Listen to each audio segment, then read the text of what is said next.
চায়ের দোকান দিয়েছে, এখন রিজিকে বরকত আছে। আজকেও একজনের সাথে দেখা হয়েছে, তিনি ইউএস বাংলা এয়ারলাইন্সে কাজ করেন।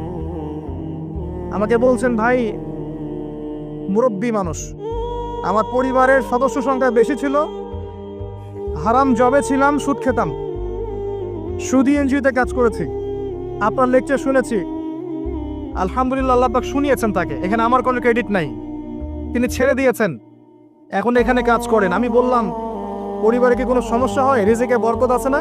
তিনি বলছেন, এখন বারাকার শেষ নাই। বলছে কেউ অসুস্থ হয় না পরিবারে আমার এখন, আগে ডেইলি অসুস্থ হতো। আমার টাকা চুরি চামারি হয় না, আগে আমার টাকা আত্মসাৎ হয়েছে।